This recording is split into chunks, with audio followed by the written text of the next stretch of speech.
The meeting will come to order. Welcome to our May 5th first reading of the FY26 General Fund Budget.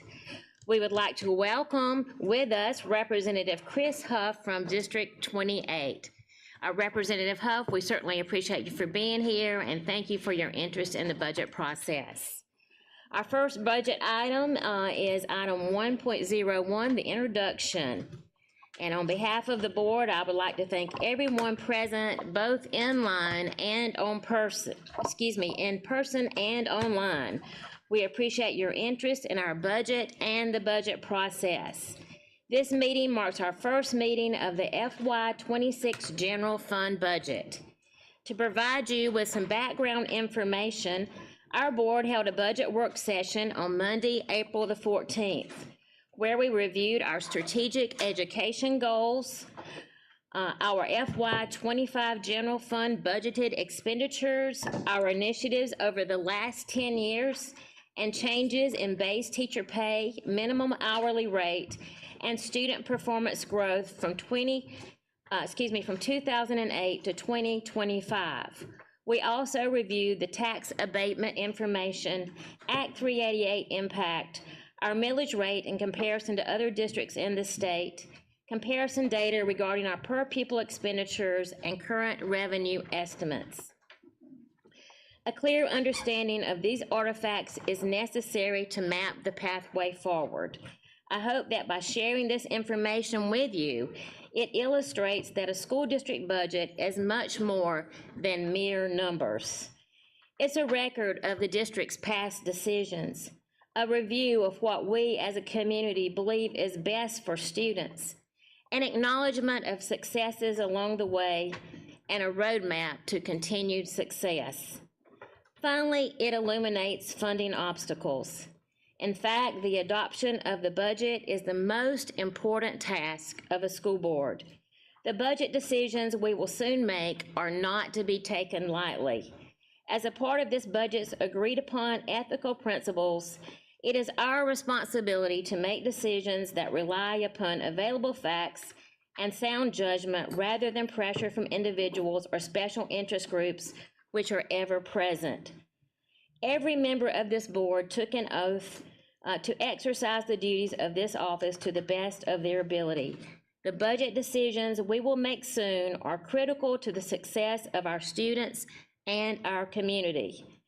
I would like to personally thank our superintendent, Dr. Burke Royster, and his executive staff for the endless hours they have spent assisting us in gathering the information needed, as well as the additional information requested from board members as we strive to make sound budget decisions in the best interest of students and community.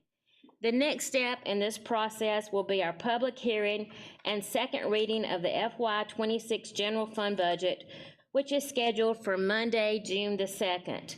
We encourage everyone interested in our budget process to participate. We welcome you. The administration asked that board requests or questions be sent to Nancy via email by the end of the day on Wednesday, May the 14th, to provide written response, in order to provide written responses prior to the second reading of the budget. I would also like each of you to honor this request. Our second item on the agenda is 1.02, the general fund process. Dr. Royster. Thank you, Dr. Stiles. Go ahead and start the overview, and there's Ms. Stack now. Ms. Stack and Ms. Thomas will be with us in just a minute. Based on some information we received out of the legislative process over the weekend, we made some adjustments to this morning's presentation. We finished the last one about 21 minutes ago. So this is the most recent information we have, and it will be in our slide presentation. So we always like to look back at what is our return on investment. The considerable investment made by our taxpayers and taxpayers in the state and our system. This past year, we ranked number 8 overall among school districts in South Carolina on an index of 21 key measures of academic attainment. the reason we make the point of saying 21, that's all the key measures of academic attainment that are consistent across all school districts in South Carolina. There are none we're leaving out. That's a comprehensive look. Number 8 in the state. In 2012, we were 19th. Our students outperformed the state and the nation on the SAT and the ACT. Last year's senior class were offered $168 million in scholarships. That's an immediate return on community investment. According to the most recent state report cards, 88% of our schools meet or exceed the criteria to ensure students meet the state profile of the South Carolina graduate. We outperformed the state in ELA and math for elementary and middle schools, and the percent of high school graduates who are considered college and career ready on the 24 state report card.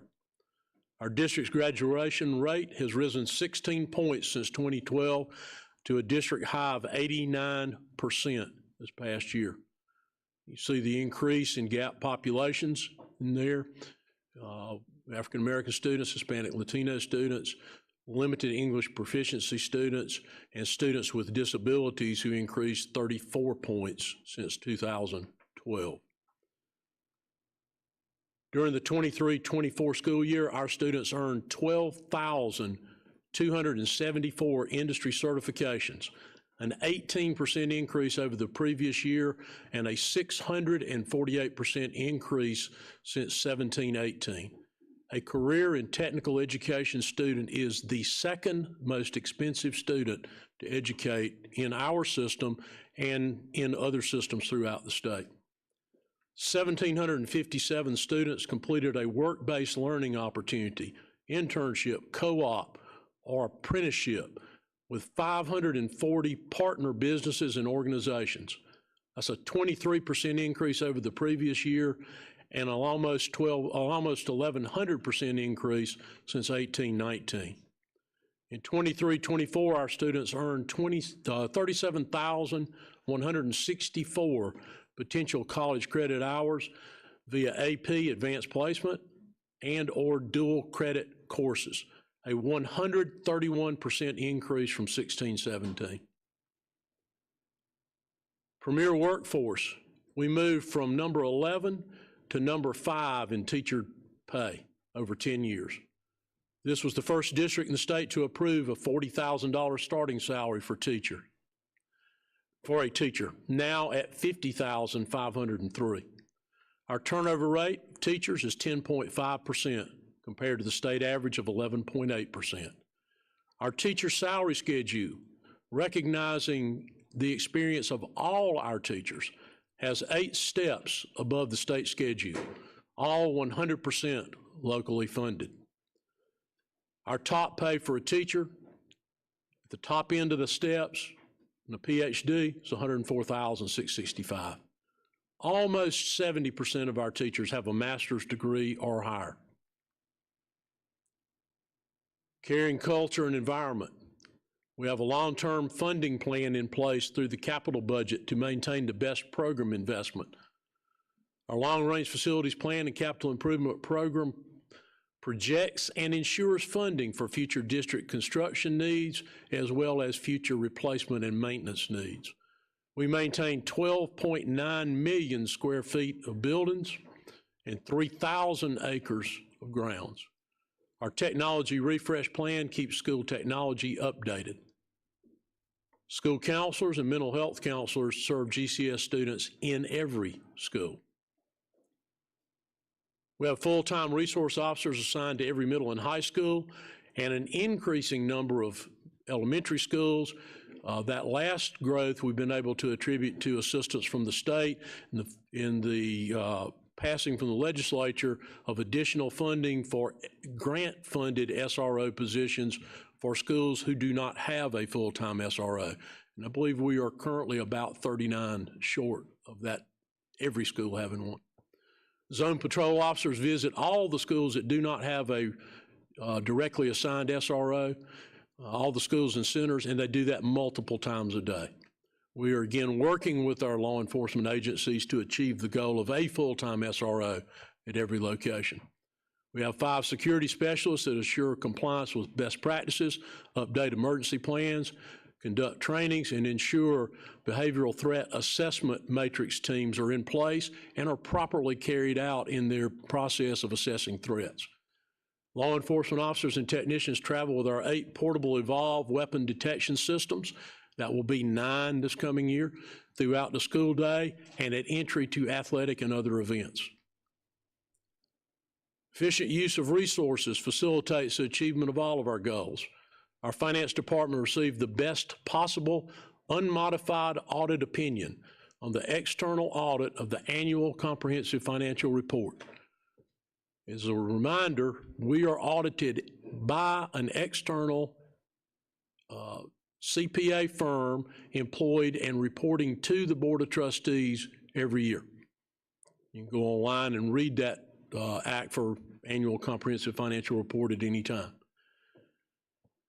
We have the highest credit ratings possible for South Carolina School District. The structure of government in the state of South Carolina does not allow us to get the highest rating available. This is the highest one we can possibly attain.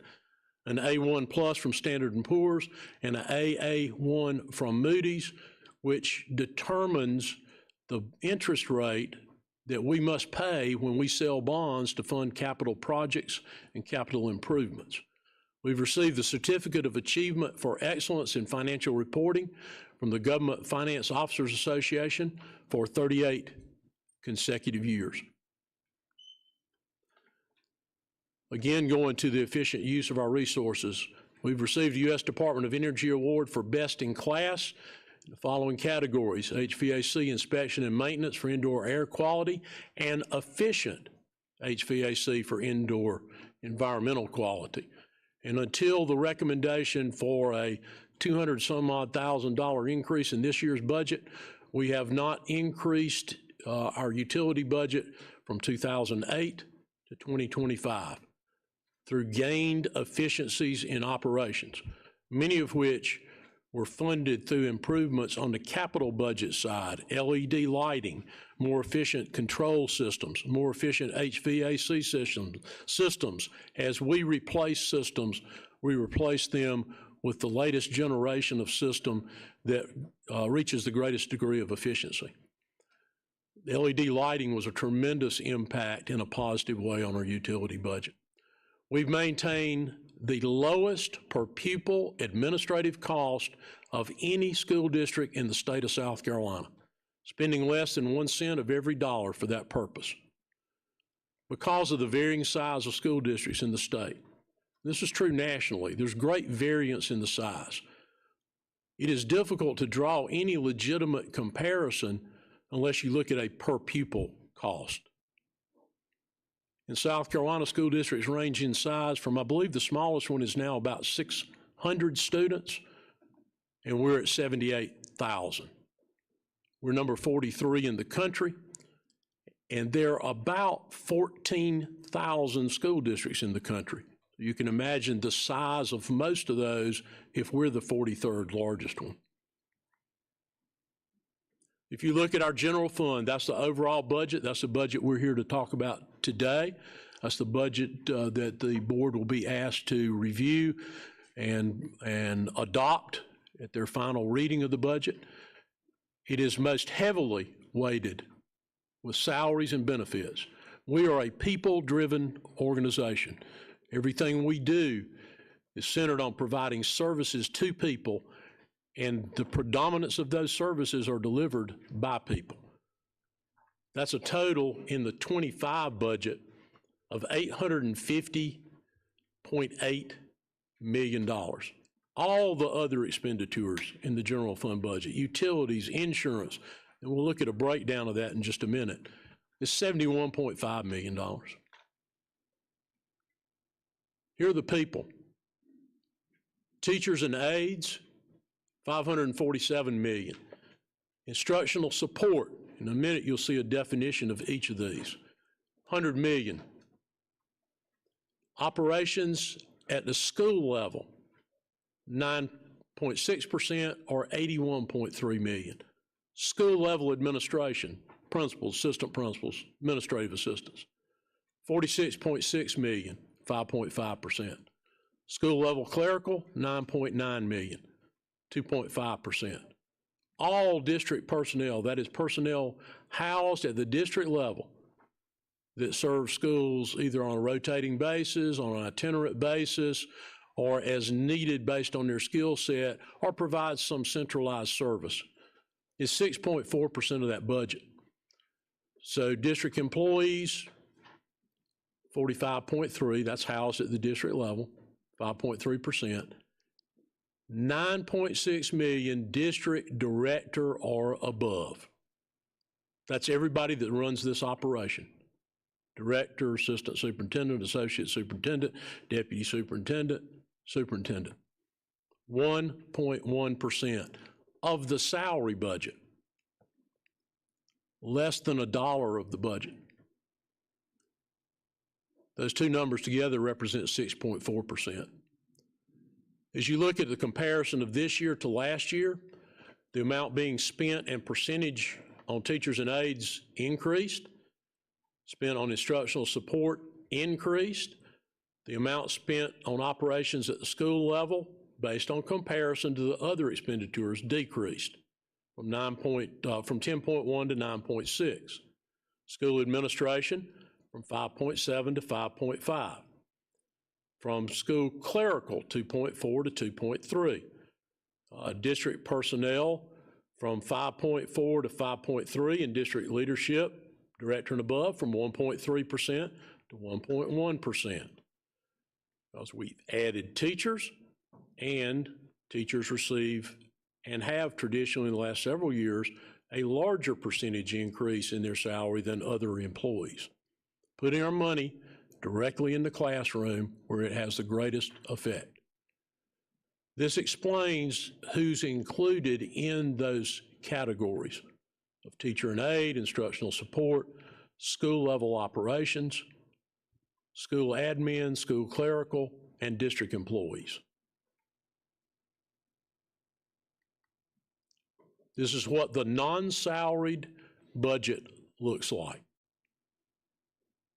You see the various categories of the non-salaried budget, and you see a comparison to the right, the sliver that represents of the total budget of $922,256,000. Again, that's our current year budget, FY25.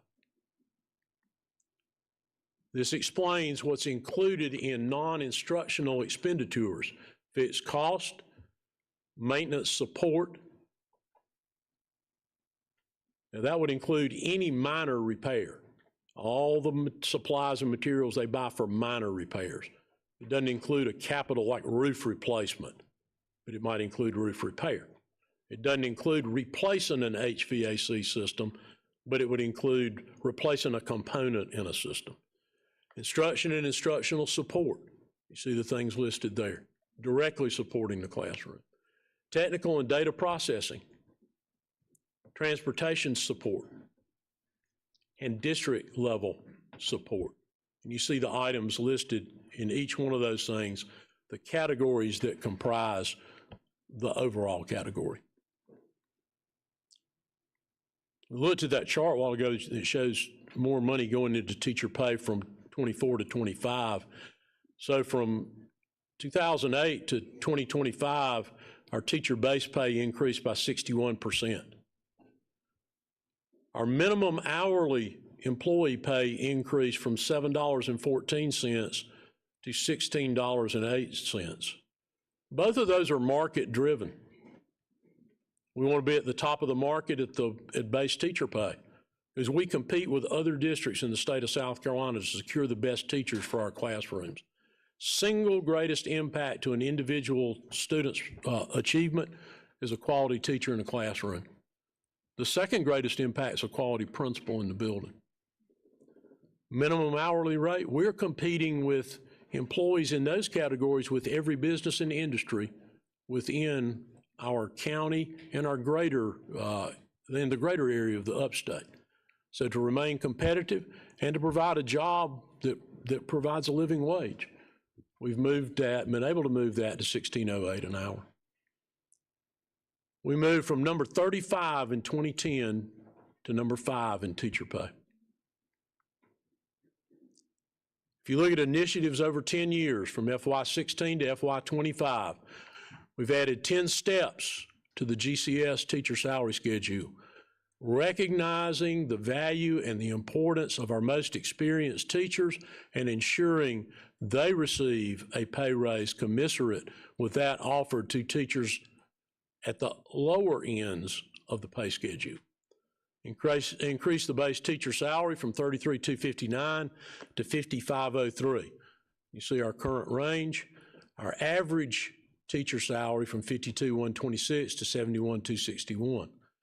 Increase from number 11 to number 5 in all categories of teacher pay. That's in the last 10 years compared to other South Carolina school districts. We've reduced teacher-student ratios across all grades with a strategic focus in the first grade, emphasizing the importance of the teaching and understanding the processes of reading. Increased academic and athletic supplements for those teachers that work with our students after hours, both academically and through extracurricular. If you look at the amount we invest in extracurricular, whether that be band and strings, chorus, ROTC, athletics, the investment is minor in comparison to the rate of return. There's all kind of research out there that shows that students involved in those type activities perform better academically, have fewer discipline problems, are less likely to drop out of school, less likely to have attendance issues, and have a higher graduation rate. We've increased bus driver salaries, which has greatly diminished the gap that we have between drivers and the number of routes we have by increasing the starting pay close to 70%. We get some money from the state for bus driver salary. It equates out to about $12 an hour. Our starting pay is almost double that. Or we would not have bus drivers. We couldn't secure bus drivers the amount of the reimbursement from the state. We've ensured elementary daily teacher planning time a year prior to the state requirement to do so. We implemented the GATE program. There's a cost in that program, but it has increased our pool of available quality teacher candidates, growing 600% in the first 6 years. Been able to allocate a full-time athletic director at every high school. Athletic fields and grounds maintenance is funded and performed at the district level. Previously, that was 100% a responsibility of the school, and it resulted in great difference between the facilities for athletics at one school and another, and went directly to player safety.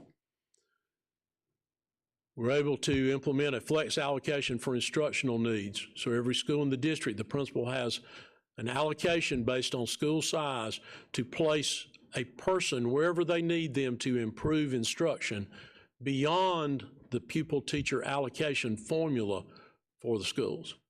We implemented an employee assistance program, opened 3 new schools and centers, increased student capacity at 11 other locations, and added 14 weight and multi-purpose rooms. Every time we add capacity to a building, and any time we build a new building, some cost associated with that opening are the result of moving students from another school.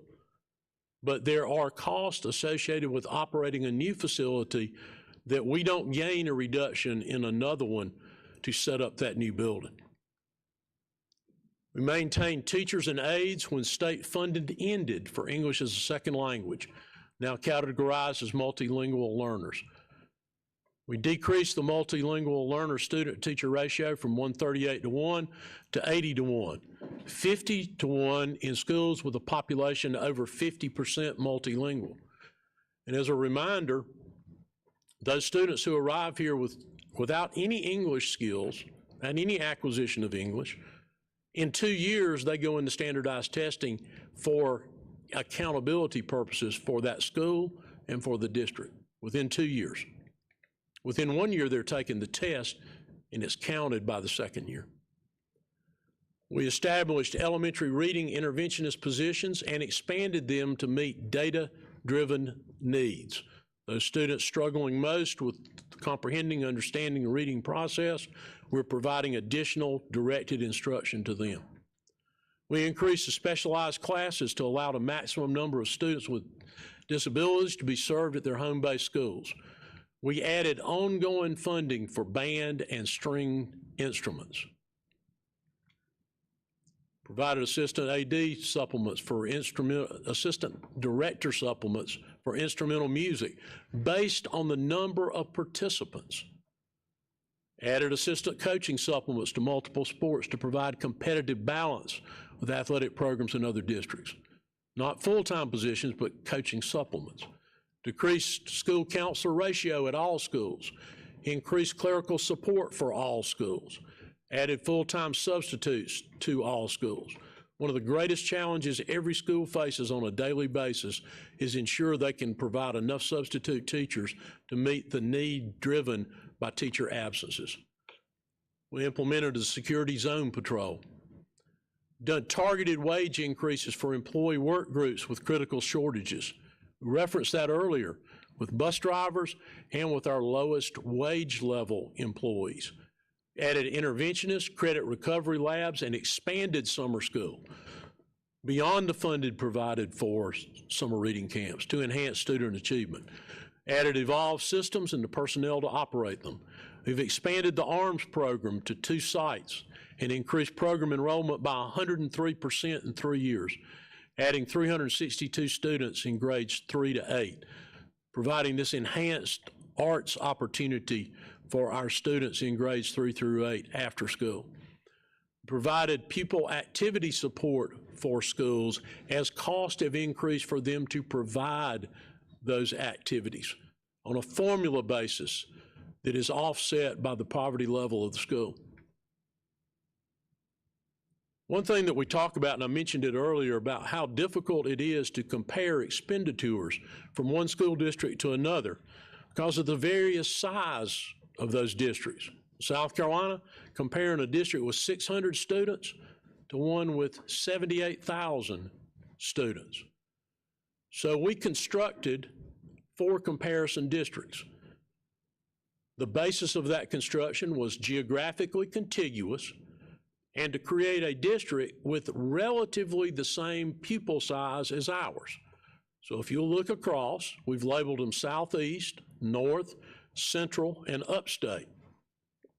And if you look at the second line, which is student enrollment, you'll see that they are very approximate to our size. We're at 7897, that 78,123, 76,435, 78,548, 77,333. That was really, those were our 2 criteria. Get them roughly the same size and geographically contiguous. At the bottom, you'll see what districts comprised our comparison. So if you look at our overall expenditures, less capital and out-of-district obligations, which throw the comparisons off. This is so to be as like to like as we can be. Our total dollars spent, $898 million. That Southeast District, $1,096 million.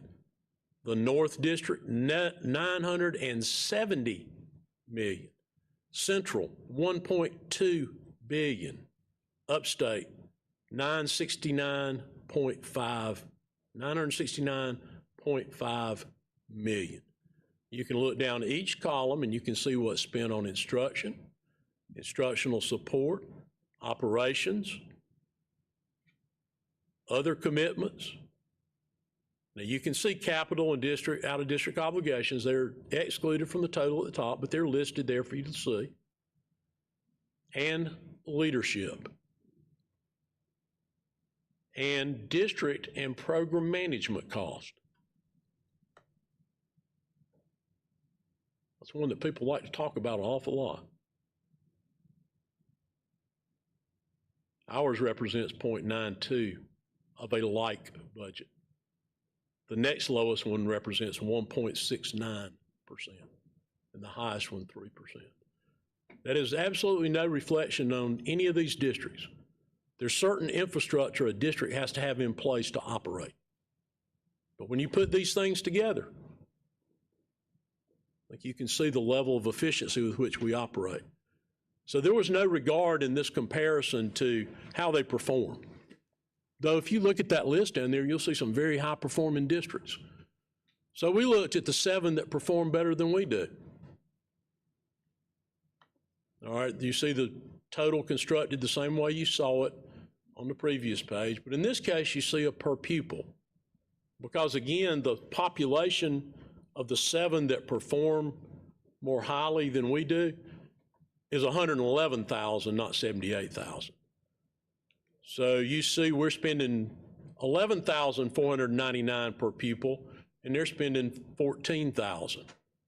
You see the amount they spend on instruction compared to us, instructional support, operations, and you see those broken out on a per pupil basis. Capital, out-of-district obligations, and leadership. Again, that's a sum of the 7 who outperform us.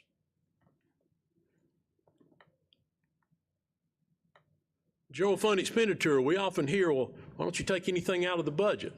So if you'll look back to 2008, going forward to 2025, you'll see, in fact, that assumption is, one, not correct, and secondly, I'll give you a little further explanation of why you see less removed as you move forward in the process. So in that period of time, from 08 to 25, we have added $651 million. We have removed $121.5 million. And the net change is $530 million over the period 2008 to 2025. Now, what happened about 2010 is we basically stripped everything out of the budget over about a 2.5-year period that was not absolutely directly essential to operating. We also increased the pupil-teacher ratio, which is where the most money is. Some things you can defer, some things you can defer for a few years, some things you can't defer forever. Some things we did remove forever.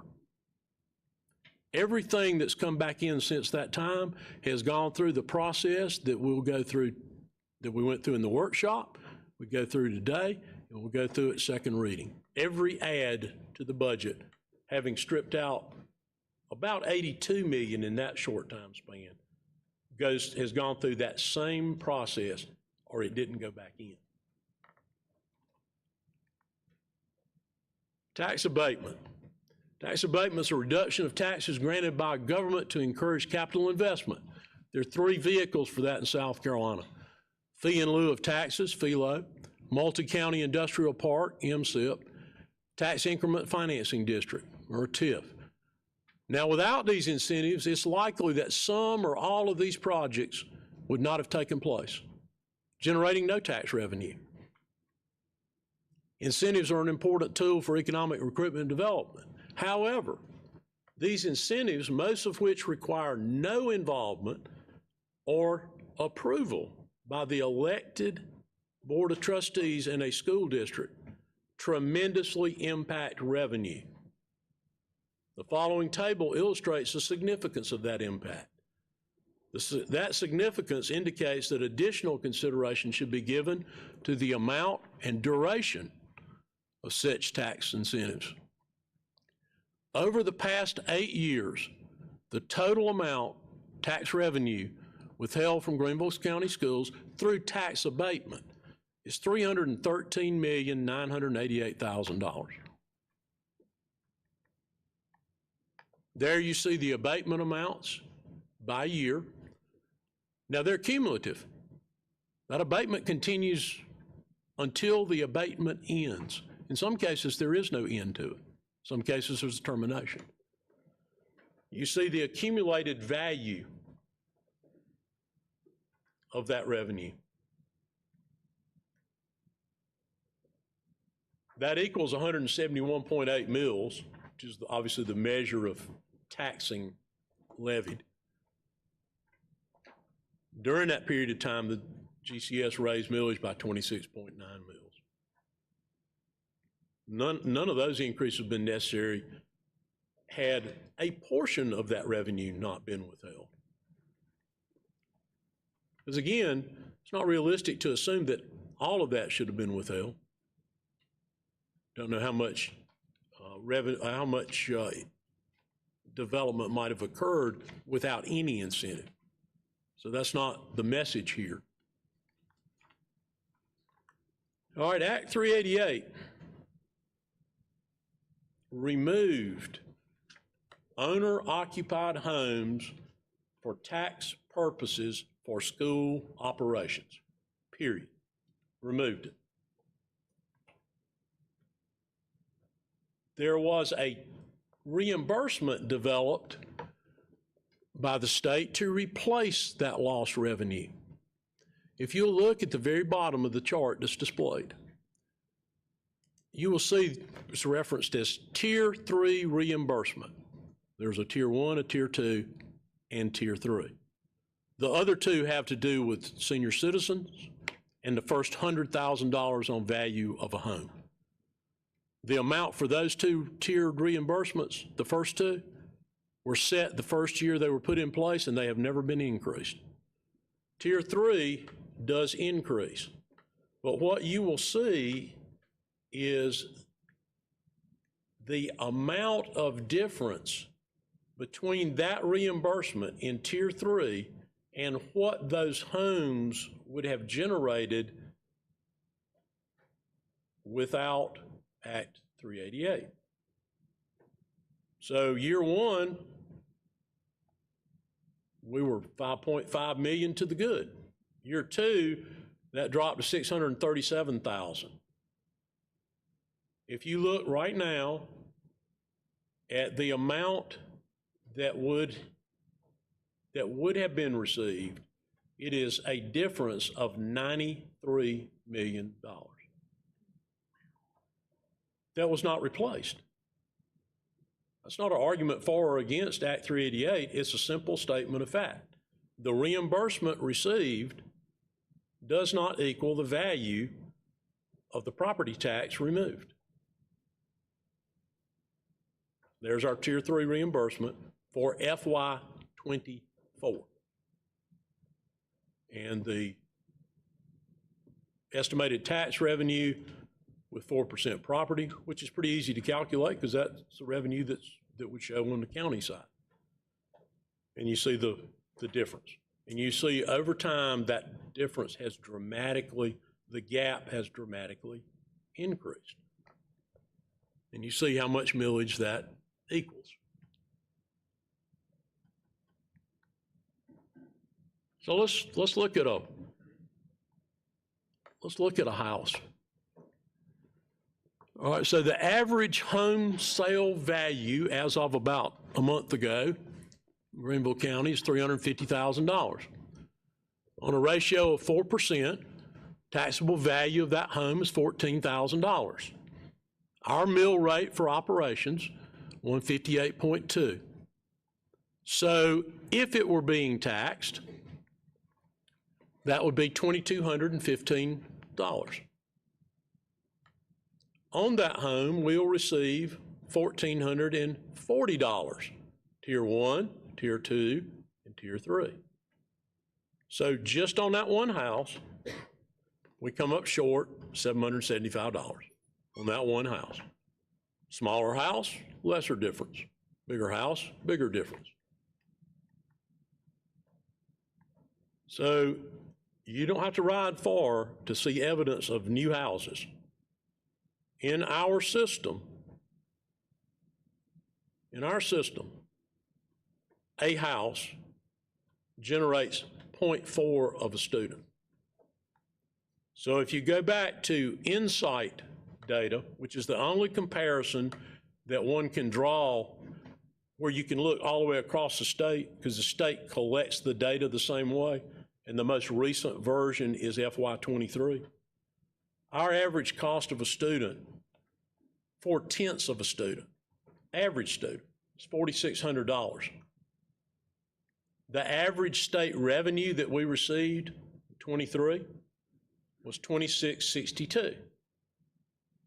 Now, we know based on, we look at this number every year when we look at, particularly if there's a tax increase, because we look at the impact to a person. So the average person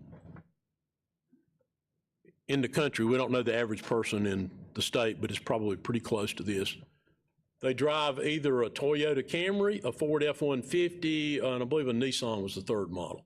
So you assume if they live in a house and they got a 0.4 of a student, they got 2 average vehicles. And that's the average age of a vehicle in South Carolina. The average vehicle type is national because there's not a state statistic for that. So we get $172 on their 2 vehicles.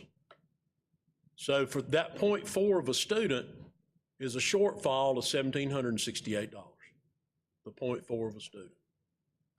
That's every house. So you get somewhere about the middle of the third house, you got a student. That's an average student. That's what an elementary student cost per student. This is 24. Your comparison on the other one was 23 to be able to draw it from Insight. So elementary students 12,000, middle school's 10,000, 607, high school 10,900, Fine Arts Center 15,440. And the one that goes directly to workforce development, more directly than any of the rest of these, CTE, $17,896 per student. Special education services, a student receiving those services, on average, $19,026. That number, that represents about 16% of our population. All right, so tax notice, because there still seems to be a lot of confusion about, you'll hear people talk about, well, in this example, they might say 65% of my tax money, because that's the title, allocation of tax money, goes to the school district. Well, that's not right. That's not accurate. That reflects all the tax money. This is a particular address, and we put 2 examples in here that seem to reflect sort of the range of how much people actually pay towards the district on their house, which is only debt service. All right, so in that section, allocation of tax money, that's all the taxes levied based on the millage rate compared to the total millage for that physical address. And your physical address will determine what kind of entities are listed there. So some people may or may not be in the Greater Greenville Sanitation Commission, for example. That would be a line item there. Everybody pays to the Arena District. Everybody pays to Greenville Tech. The fire department, fire districts, those will vary in amounts. So the GCS millage that's shown there in allocation of tax money is a combination of operating and debt millage. So in this bill, that's 65%. The tax credit is over on the other side.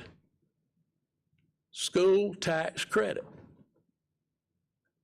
under current year tax amount due. When you apply that credit of $2,029.71 to the total amount of $2,651.75,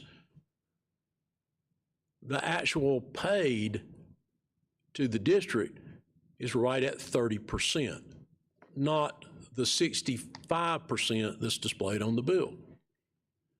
All right, here's another example, because we looked at a large number of these, and it seemed they ranged from about 15% to 30%. This is a 16% example based on the value of the property and the entities listed. That one has a different fire district, for example. So in that case, the allocation of tax money shows 63%, but the actual local county dollars collected represents 15.7%.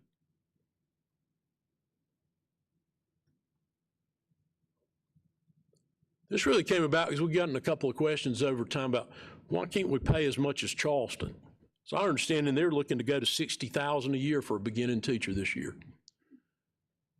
And their millage rate's lower than ours. Here's why. The value of a mill in Greenville County, this is actual dollars received, is 1.8. That's 54% of the value of a mill in Charleston County. Theirs is 3.4 million. That's an operating mill.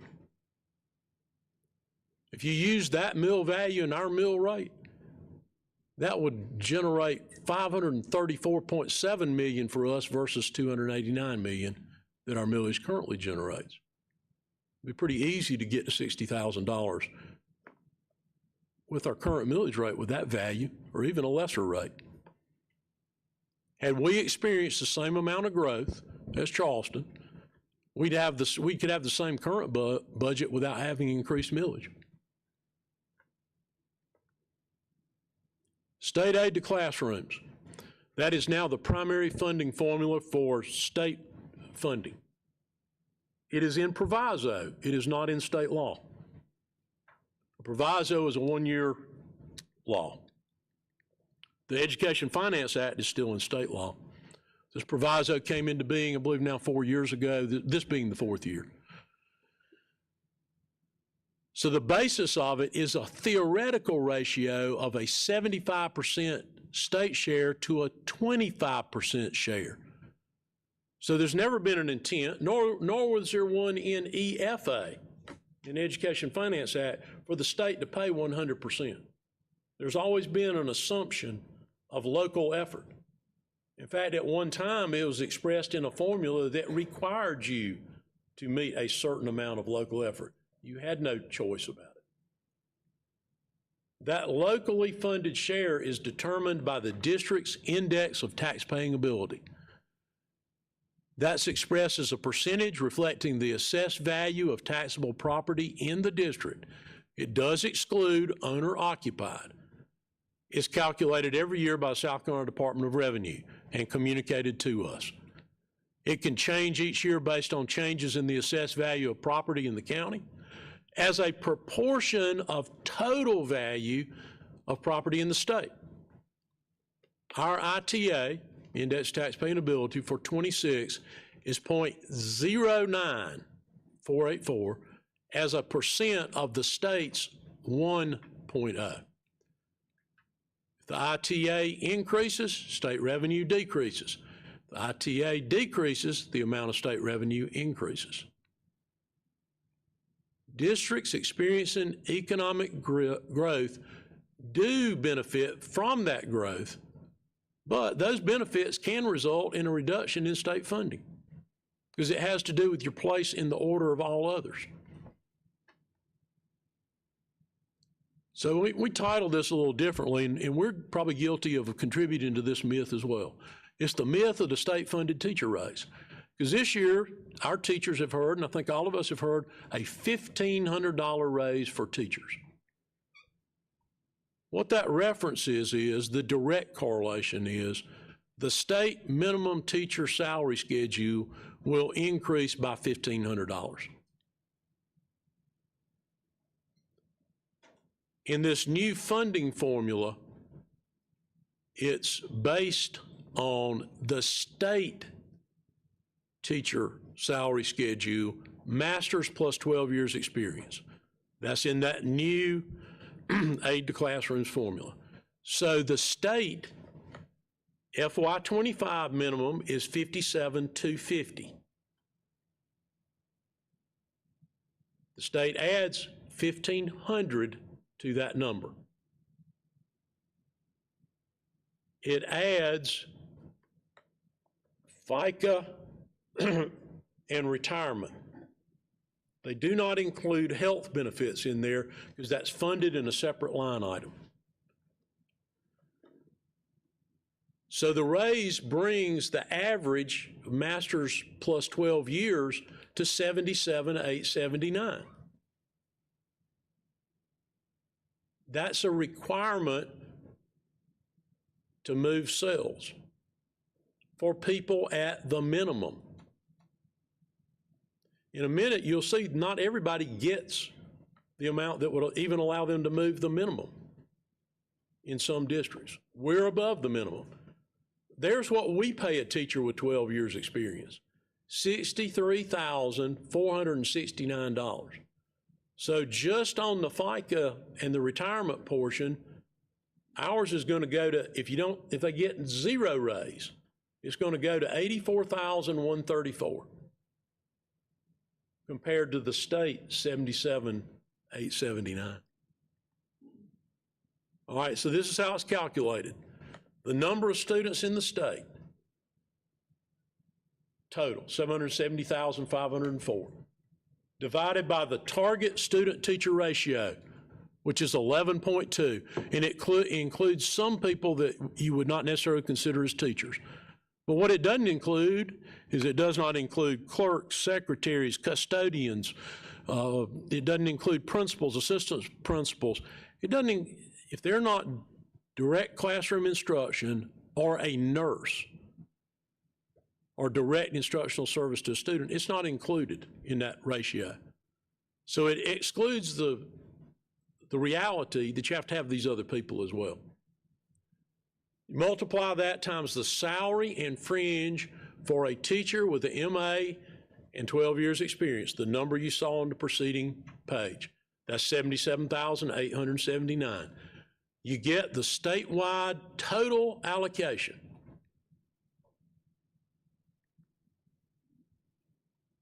Then you generate weighted pupil units. There's still a component of weighted pupil units, but it all comes off of this number of teachers. And we get a weighting. Every district does. But it's determined, your weighting is weighted by everybody else's weighting proportionally. Then that's adjusted based on our index of tax-paying ability. Then there's a whole harmless going back to FY22. Just to 22, not any intervening year. Whatever's left over is split by proportion of weighted pupil units. Here are the weights. And herein lies the problem that we are faced with right now, the more immediate problem, short-term and long-term. Traditional districts, a base student weighting of 1. Charter districts, 1.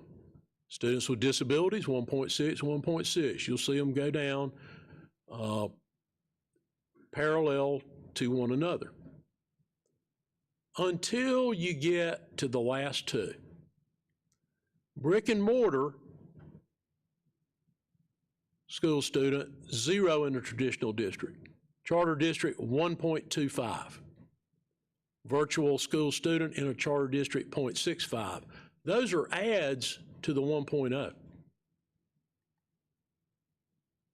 So traditional versus charter, base student. Our base is 1. Now you get those other adds, just like the charter do, you get an add for each of those things. But this is the base. Charter student base is 2.25. Charter student virtual, their base is 1.65.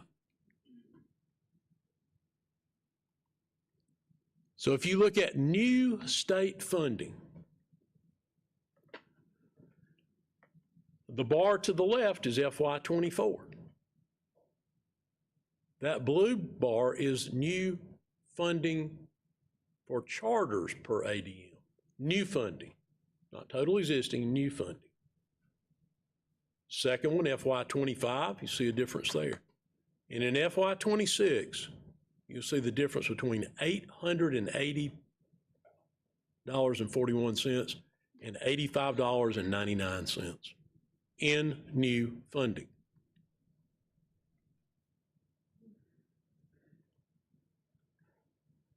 All right, there's the total new state funding from 24 to 25 to 26. It went from $324 million, that's new funding, to $200 million, now to $100 million. And you see the percentage of the charter district funding.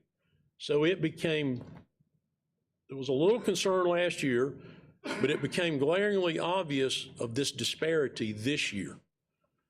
So if you look at percent of the total, that's percent of the total amount, how that's distributed, and you look at the percent of students, the traditional students. So you see traditional district funding, new money. So this year's new money, the version that came out of the House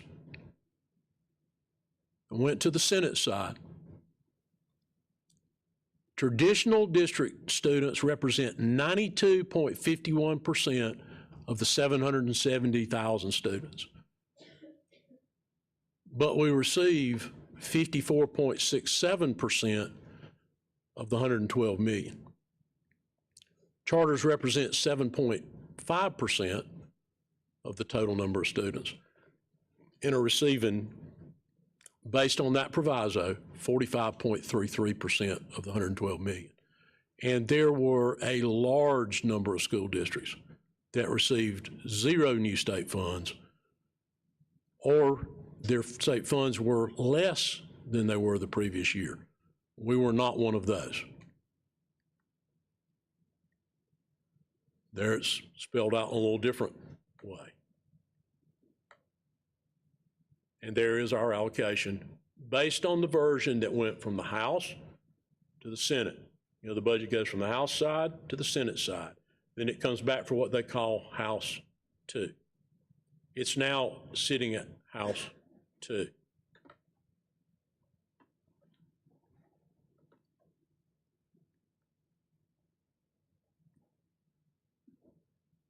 So when we just throw out a number, any of us that just throw out a number, a $1,500 teacher raise. Several years ago, it was a $3,000 teacher raise. That's not an accurate depiction for any of us to say that. This is what it looks like for us this year. To give a step increase that we are required to do with no raise, just a step increase, will cost us $6.8 million. Teacher certificate upgrades, if they get a master's degree, master's plus 30, or a doctorate, we're required to move them to a different salary schedule, $1.3 million. We got to do those two things. We have no choice. A pure $1,500 raise for our teachers would be $11,056,000 on top of that. There's our state aid to classrooms funding based on the House version that went to the Senate side, creating a funding deficit of $15.5 million if we were looking to fund that entire teacher raise out of state allocation.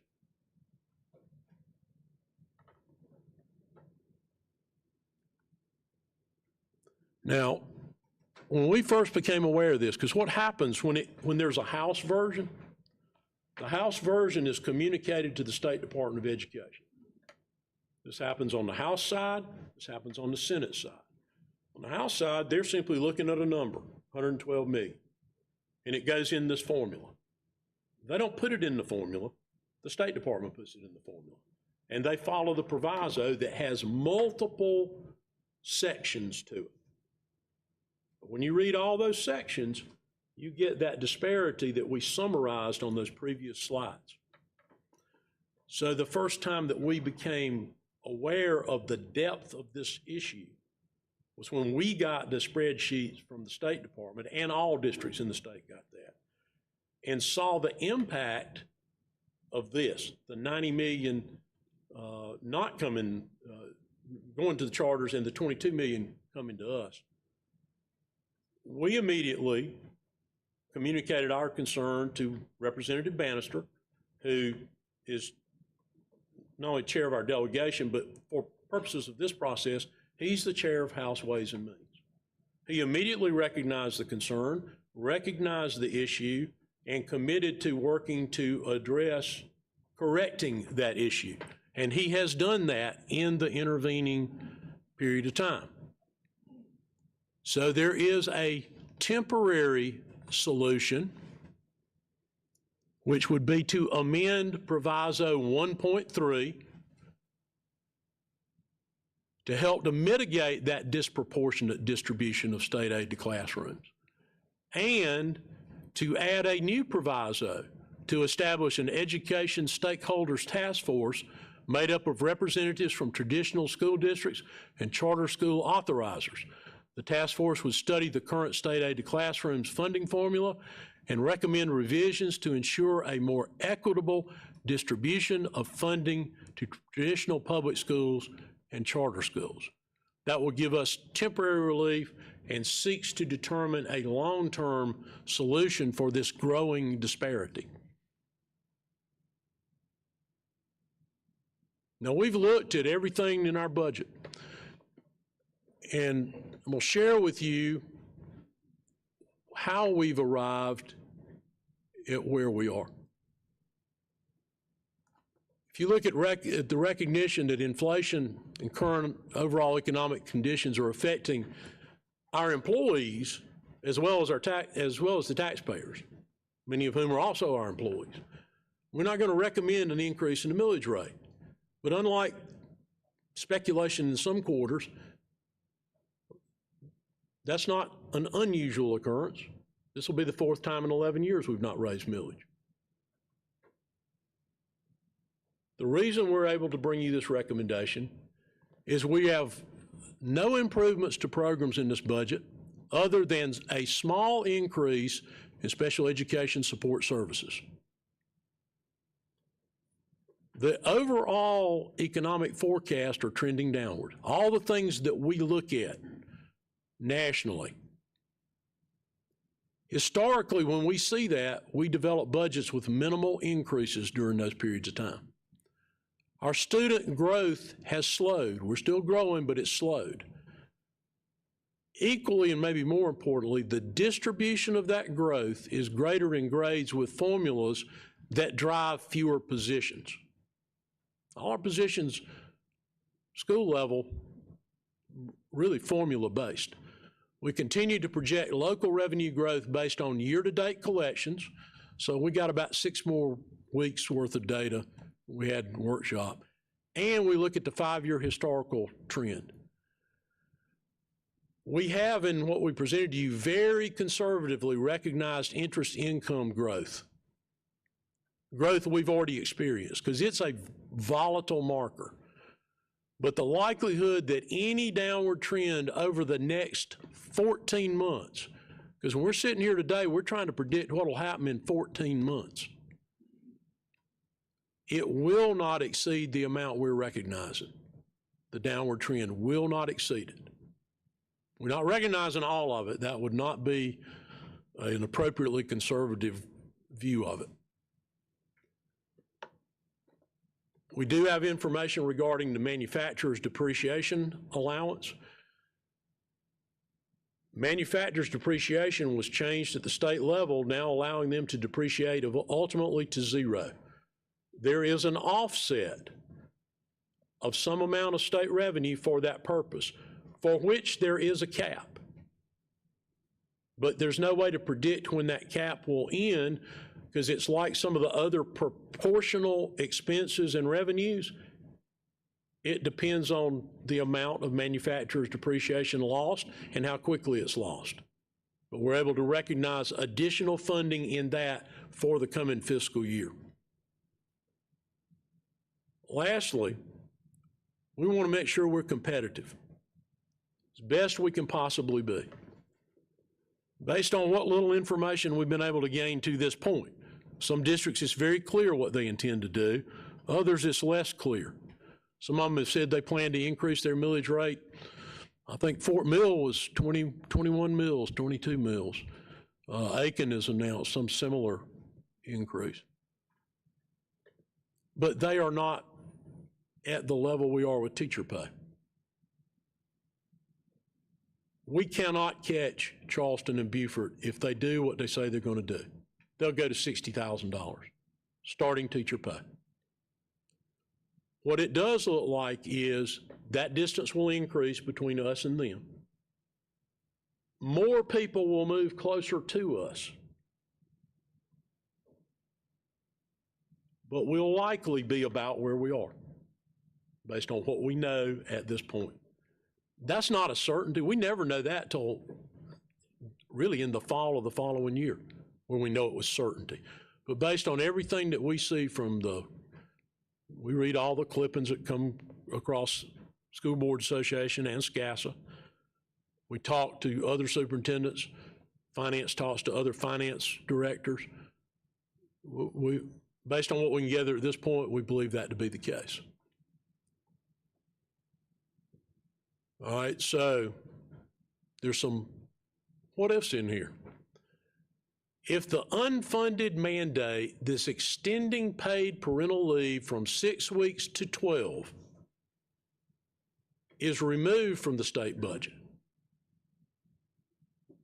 we're assuming it's in there right now in the material you're given, and that's not a settled issue, we'd likely be able to increase the teacher pay raise to $1,250 and maintain 2% for other employees with no millage increase.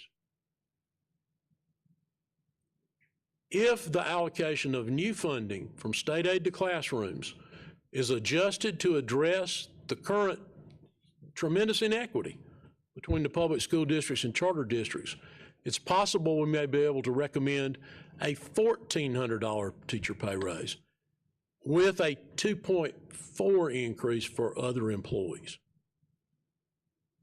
We've already seen the estimated amount that we would gain from that proviso. It would put us in that range. We believe the revenue picture will be more solidified in the next week, and certainly well before final reading.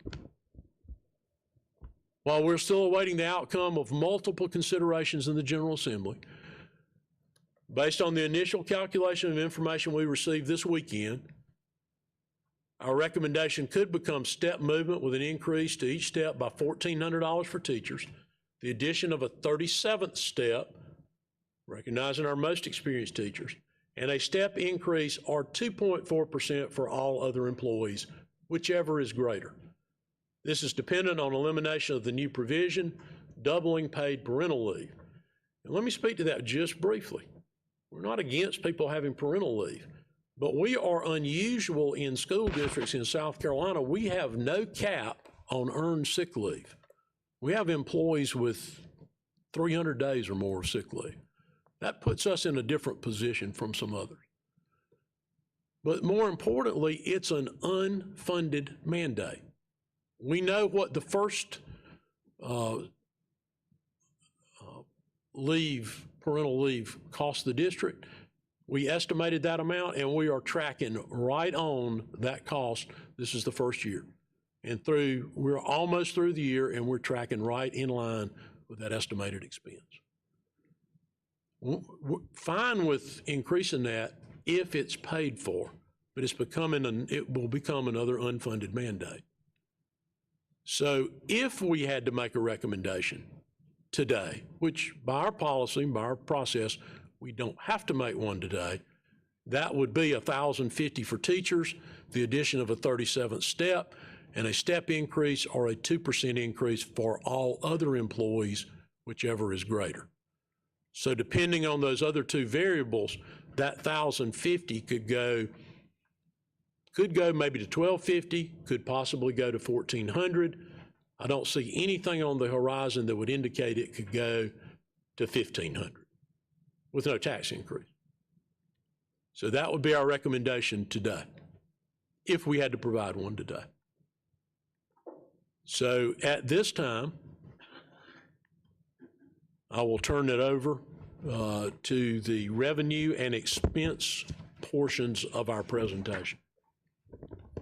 And I believe, Robin, you're going to do revenue first. Yeah, thank you, Dr. Royster, and good morning, everybody. We have 4 areas of changes in the revenue projections. The first one is the property tax projection, and this is on page 3 of your packet, I believe. As in past years, as we move from the work session to the first reading, we have gathered more up-to-date information and have a more sound basis to project property tax revenue for FY26. The county is currently undergoing a reassessment of real property, which will affect our FY26 property tax revenue. In a reassessment year, it becomes more difficult, more complex, and more time-intensive to project millage values. As a reminder, district operating tax revenue does not include owner-occupied homes. Based on the review of property tax revenue collected through March of 2025 and a revision of the FY25 projected mill value, the administration has increased the value of a mill for FY26 by 8.15% compared to last year's mill value. Therefore, the projected FY26 property tax revenue is $312,978,000, which is an increase of $12,221,000 compared to the information presented at the board work session. The next section is an increase in the miscellaneous local revenue. This is where the state's reimbursement for manufacturing depreciation is accounted for. This began back in March of 2022 when the legislature, I'm sorry, I skipped one. Miscellaneous local revenue, which is interest income. In March of 2022 to June of 2024, the interest rate for investments increased 166.56%. As of March 2025, that rate has decreased by 0.82% from this time last year due to actions by the Federal Reserve. A 3-year trend for interest income provides an average interest rate for investments of 5.14%. Despite the decrease, having reviewed the current economic conditions and forecast, including the likelihood of any significant decrease in the rates by the Federal Reserve, we're comfortable in recognizing an additional amount of interest income for revenue in the coming fiscal year.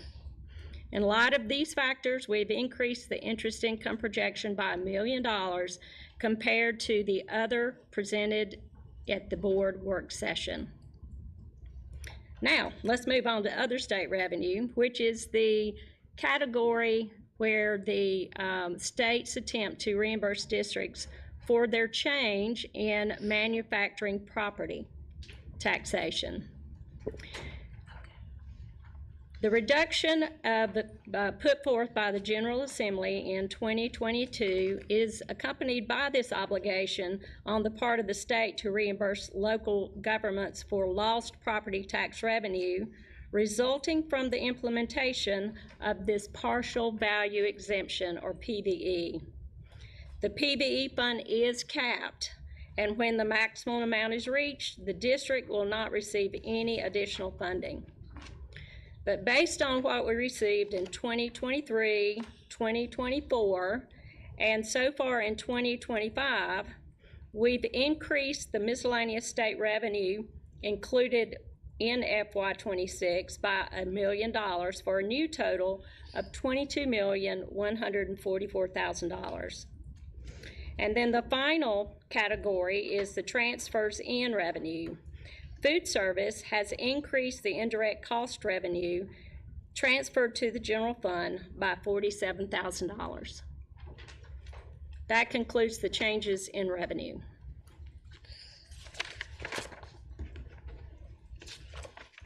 Good morning. On page 4, can everyone hear me? I'm struggling.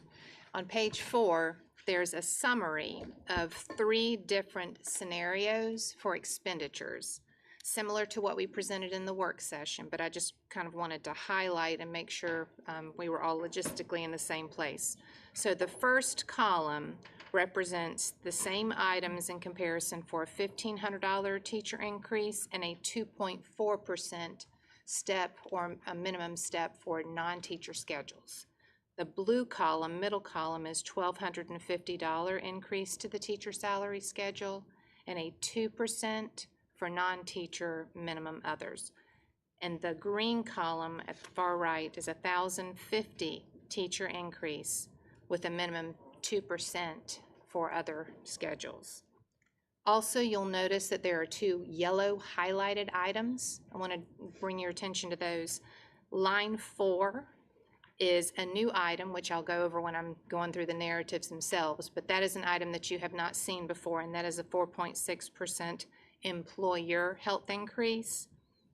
And then also you may note on line 12 that the scenario for the special education aid scale adjustment is a different calculation than you have seen previously. So just kind of wanted to make sure we all knew where we were on that page with a summary. It's a lot of information on one page. So if you'll turn with me to page 5, I'll go through each of those items in a little more depth. So as a reminder, expenditures are separated into two groups: state mandates and local priorities to meet strategic education plan goals. The first items are state mandates that fall under Goal 2, Premier Workforce. The teacher salary step, $6.8 million, covers the state mandated salary increases for teachers based on their experience for fiscal '26.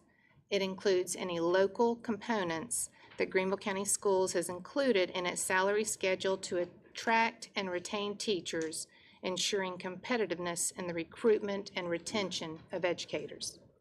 Not close enough, sorry.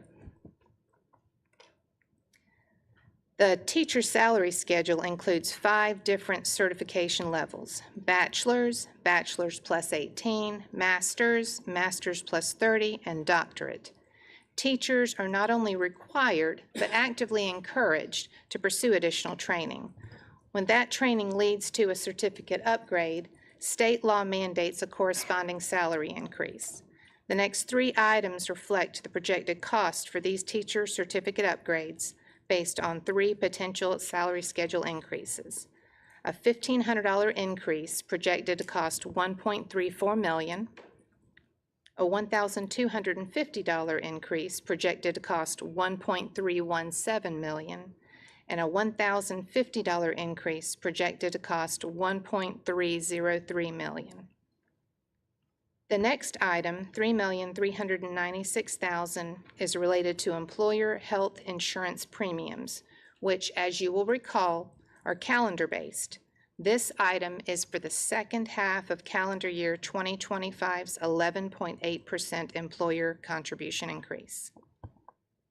The next item highlighted. In the work session materials, there was no mention of a 2026 health insurance premium increase because the House proviso had this cost going to employees.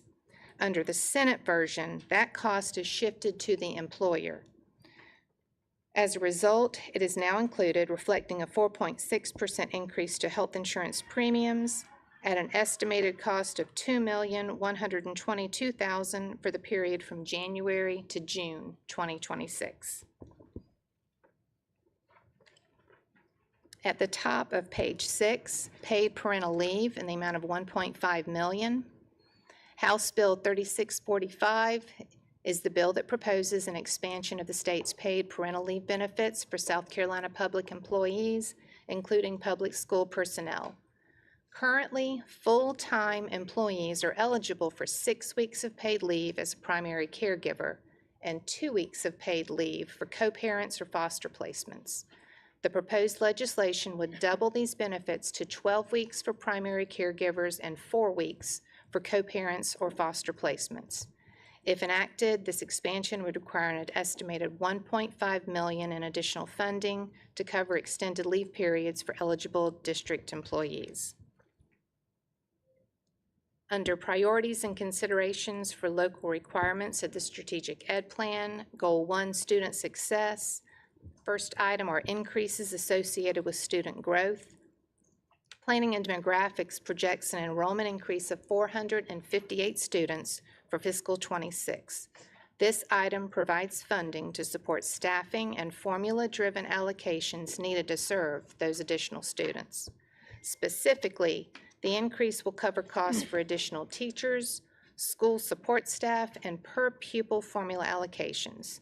The total amount varies slightly based on the version of the teacher salary schedule implemented, with projections ranging from $1,084,000 to $1,091,000.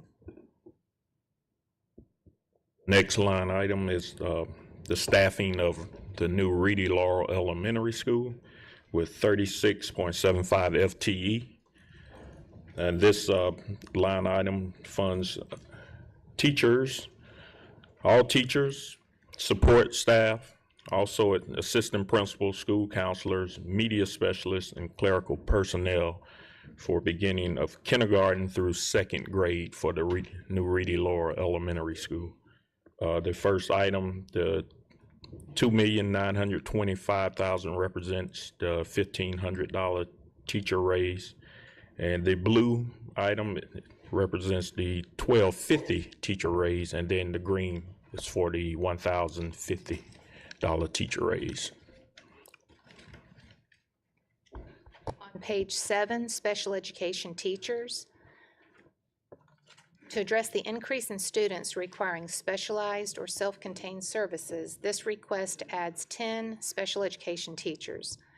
These positions will reduce caseloads, support compliance with federal and state mandates, to help ensure students receive services at or near their home-based schools.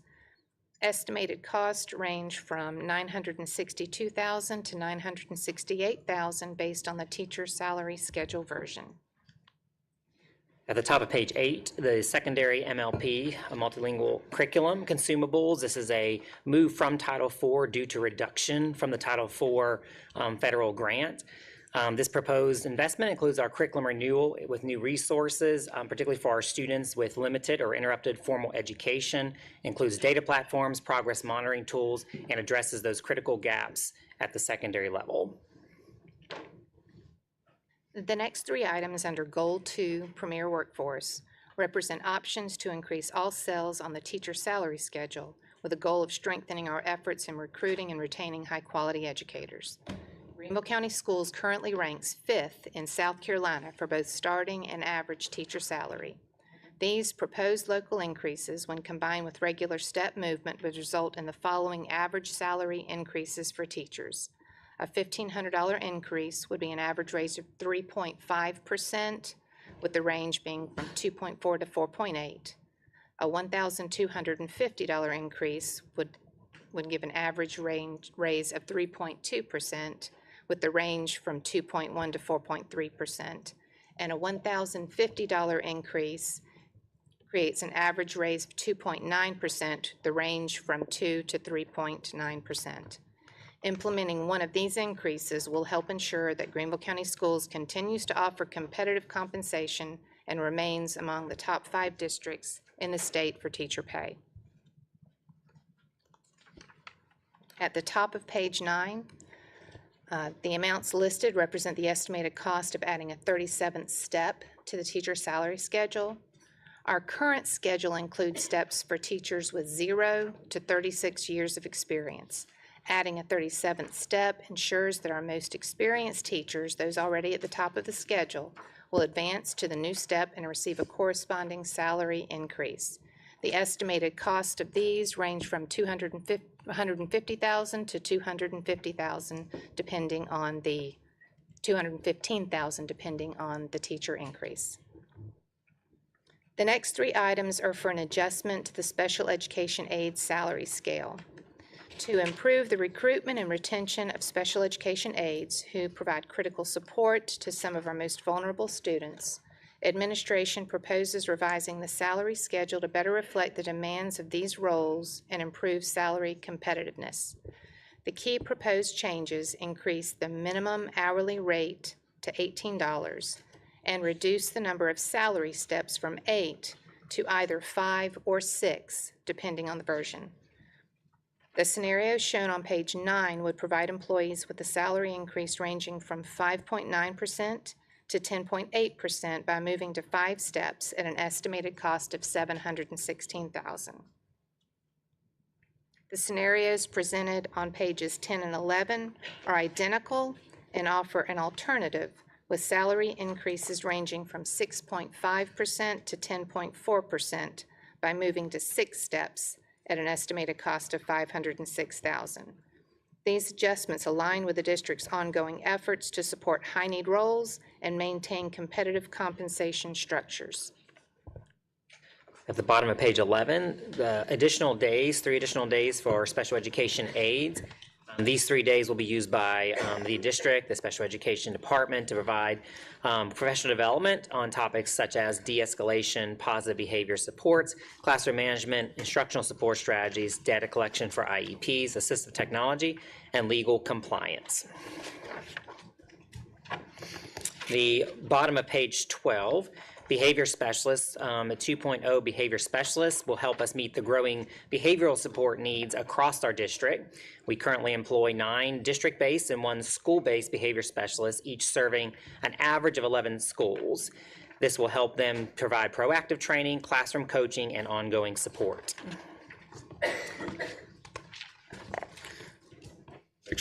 Next, we're on the top of page 13, international teacher fees. This allocation, as a result of continued teacher shortages, we continue to have to hire international teachers, and this allocation will fund the administrative fees from those teacher sponsor agencies. Next item, the peer evaluator stipend. This is proposed increase in the peer evaluator stipend to $500 for teachers serving on these past evaluation teams. This has been increasingly challenging to secure our qualified peer evaluators. This price increase will help us find additional teachers to perform these duties. To support retention and recruitment of high-quality staff, non-teacher salary schedules will be adjusted to ensure all employees receive at least a minimum increase with their step movement. Salary schedules that do not include a step structure will increase the indicated percentage. There are 2 different versions listed in our 3 scenarios. One is a 2.4% minimum increase with the estimated cost of $6.675 million, and the second is a 2% minimum increase with an estimated cost of $6.277 million. With the current inflation rate at 2.95%, this adjustment helps offset rising cost and underscores the district's ongoing commitment to retaining and attracting skilled personnel by maintaining competitive compensation structures. Next line item on the top of page 14 is the bus driver compensation for years of experience. And this allocation supports bus drivers moving into a new salary band based on their years of experience. And this continues the district's strategy to recruit, hire, and retain bus drivers. Under Goal 3 for Caring Culture and Environment, the mental health counselors for 48.0 FTEs. This is to cover 30% of the salary and fringe benefits for 48 mental health counselor positions in our school. The remaining 70% salary and fringe costs are expected to be offset through Medicaid eligible service billing. The next line item is custodians for increased square footage of 6.5 FTE. For FY26, we're increasing square footage by approximately 133,000 square feet. This does not include the new Reedy Laurel Elementary. This does include Fountain Inn High School's addition at 95,000 square feet and Woodland Elementary's addition at 38,000 square feet.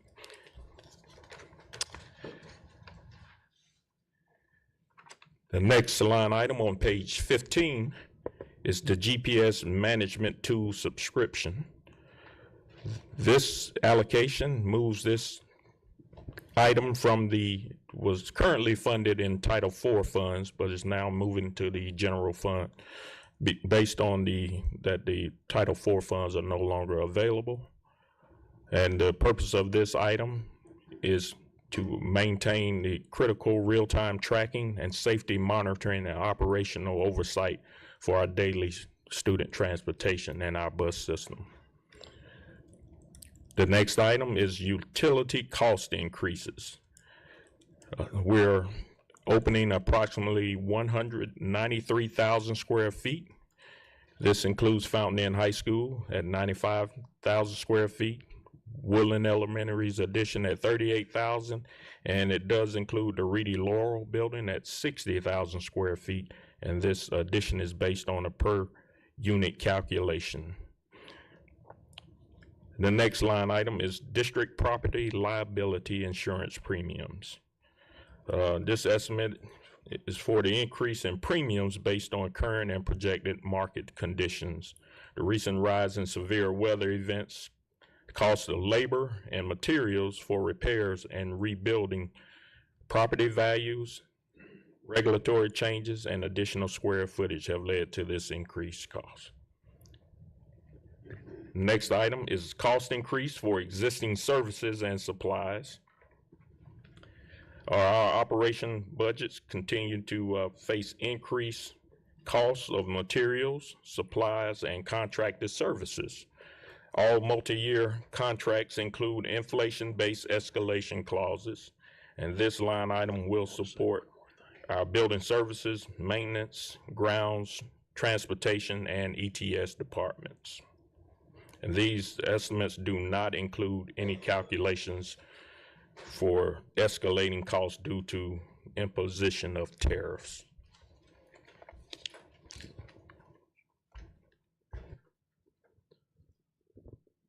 I'd like to personally thank our executive staff for that outstanding presentation, providing us with all the details and all the information that's necessary to make sound decisions. Thank you especially to Mrs. Thomas, Dr. Ward, and Mr. McCoy for sharing that information.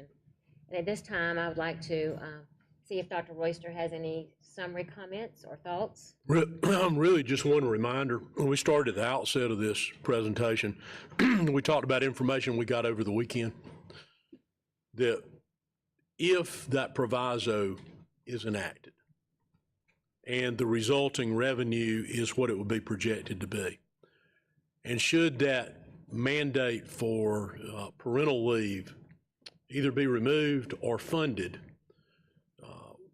we can go higher than $1,050 per teacher. So we changed that in the slide presentation, and we've talked about that. What we did not have time to change in the budget document is that column that shows 1,500. So we would update that going forward, because we can't reach 1,500 without a tax increase, even if those other two things work to the favor of our budget. So the amount would be 1,050, could go 1,250, best case scenario 1,400, and it could be some number in between those numbers. So I just wanted to remind, because we just did not have time to change that throughout the document. We were afraid if we tried to change it, we'd miss a place, and it'd be better to just change it all at one time, have time to review it.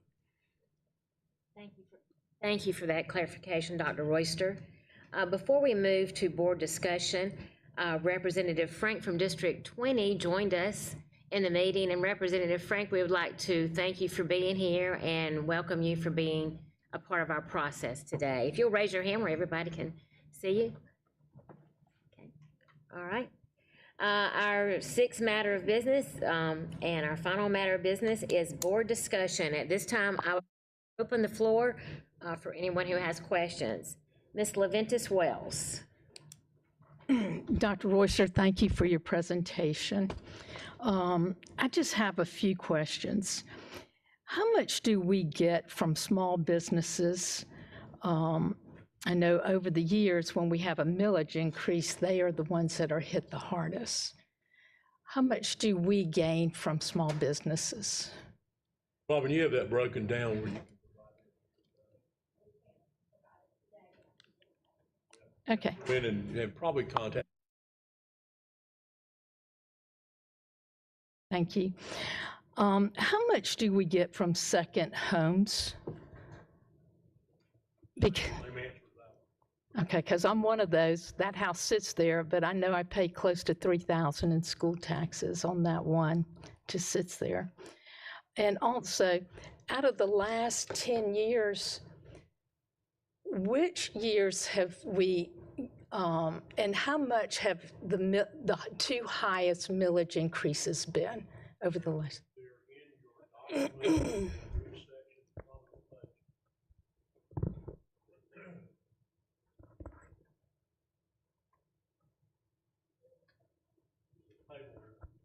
There's a table in there that shows every year going back 10 years.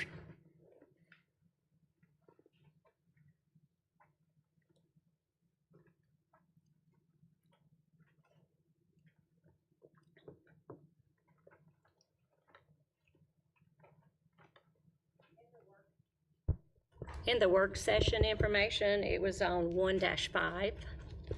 It's where? 1-5 in the work 1-5. session.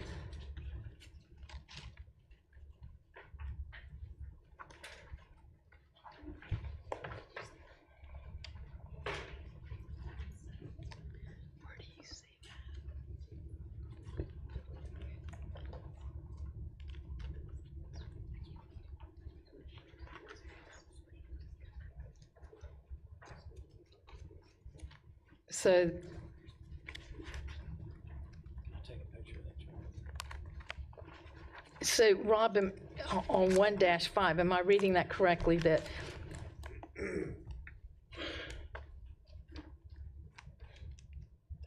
am I reading the 10.1 or is it the 3.9? Am I going down that one?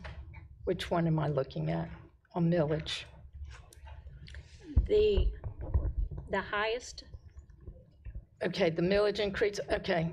So the largest one was in 2020, a 6 millage increase. And then on 2024, a 9% yes, ma'am. increase. And those are reoccurring, and that just builds and builds. And I think that was probably a concern of my constituents, because they brought that to the forefront for me, that all of a sudden they went to a 9% increase on the millage, and it was a little overwhelming for some of them. I guess to clarify, 9 mills is not necessarily 9%. And any millage increase that's less than 7% generates no additional revenue for cars, boats, trucks, those items. It does generate revenue from small business and non-owner occupied property. But every 5 years, so in that 10-year interval you looked at, you also saw there's a millage rate in there. So at one point in that interval, it went down. And it will go down this year because it's a reassessment year. Well, I hope it will. Well, it will. By law, it goes down. Not seeing it. But anyway, thank you. Thank you, Dr. Royster. I appreciate that. Thank you. Thank you, Ms. Leventis Wells. Ms. Brett? Thank you. I have a few questions, and I'm going to start with the one that I've had a lot of people ask me about. And Dr. Royster, I'm hoping maybe you can set the record straight about the mental health counselors. I know in our board workshop, you answered the question pretty well, but there are a lot of concerned parents out there that this is going to be something that will happen without their knowledge and stuff. Will you kind of go over the mental health counselors that we're adding? No, they only serve students that have parental permission to receive their services. We currently, and for several years, we contracted with mental health, but we had to pay them a certain amount. They get reimbursement from Medicaid. That cost continued to escalate. So more than a year ago, we put in a pilot program to start handling it within the system. We're able to pay the people a little bit more, so we don't have near the problem filling the jobs. I was trying to think of the best way to say this. They had to send money off the top of their reimbursement to state mental health. It didn't all go directly back into providing services for our students. So we reached a point where, like this amount this year, to maintain them, we would have had gone up an equal amount in contracted services. So there'd have been a similar dollar amount. It would have shown as a contracted service, not as an employment of a person or persons. All of this is predicated on Medicaid continuing as it is. Now, what happens with Medicaid down the road, who knows, but that would be true if it were a contracted service as well. But no student is seen by a mental health counselor without their permission of their parents, obviously receiving services from them. Right, okay, thank you for that. Now, going to Act 388.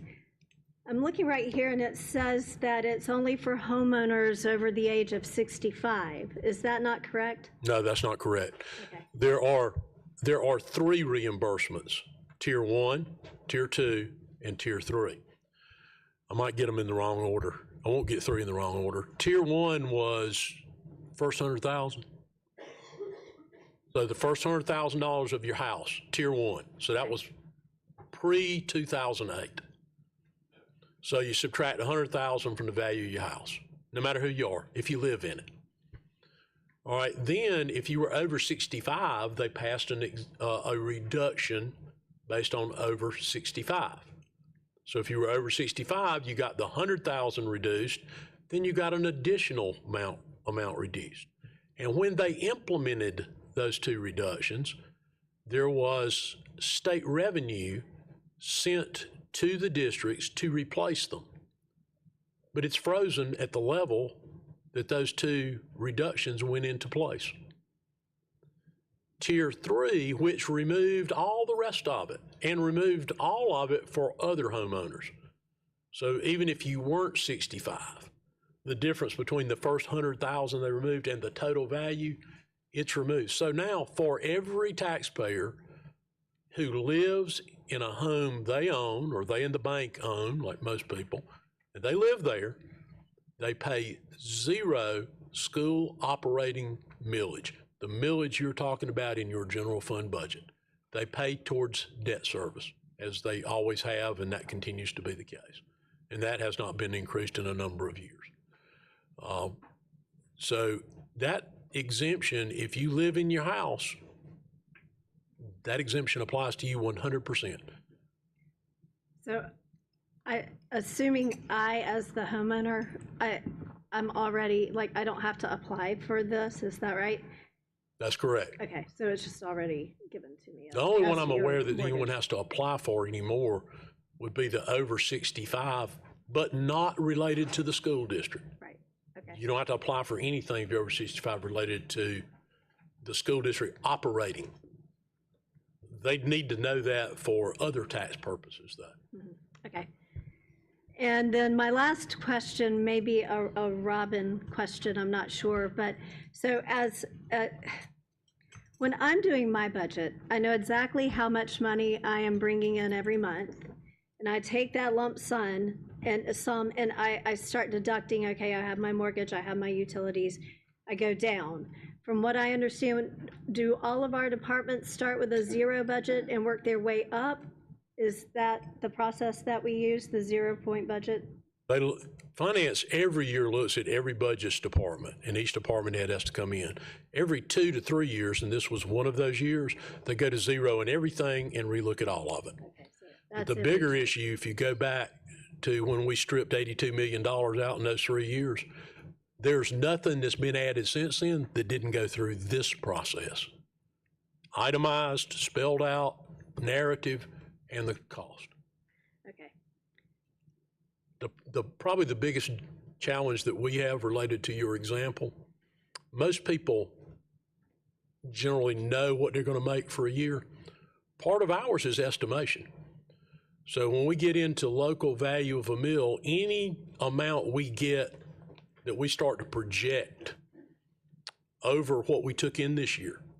So what's in our revenue for next year, we're assuming we get everything we got this year plus some based on how much it grew for 5 years, and understanding there's some uncertainty out here. So we added some to that, but we have no guarantee of getting that. So that makes it, like I said, most people, as you gave your example, they know what they're going to get for a year. And if we did it based on only what we know we're going to get or reasonably certain, our local revenue estimate would be lower than what it is. All right, that's it. I appreciate it. Thank you. Thank you, Ms. Brett. Dr. Presley? I'll wait. Ms. Goodwin-Caldwell? Thank you, Dr. Stiles. Bert, what would be the millage value that we would need in order to do the 1,500, which is what the state, what they promised, but is not funding? What would be the millage value that we need to levy in order to give our people $1,500? So let me clarify it just a little bit. Going back to the way we tried to present this, part of that is people just saying a $1,500 state raise. Well, what they're talking about is $1,500 on the minimum. And a lot of people interpret that to be it's going to be $1,500 for everybody. Now, I'd say a lot of people in the state, perhaps even some legislators may say it that way. You'll hear some superintendents say it that way. In fact, we had a big discussion about that in the superintendent's meeting a few months ago, because it's really that's not exactly accurate. So we can tell you what it would be from the 1,050 without any removal of the parental leave, without any adjustment to the proviso. It would be how much, Robin? For the 1,050 scenario, 0. For the 1,500. She asked about the 1,500. 1,500, it is 2.1 mils, and it's on page 4. Okay, now, with the way that the millage is done, how many mills will we lose this year from FY '23 if we do not levy any mills? So you're referring to the amount that is sitting there that could be levied that we will lose because you can only hold it 3 years. That amount is how much, Robin? 7.7. And that can be found on what page of the document?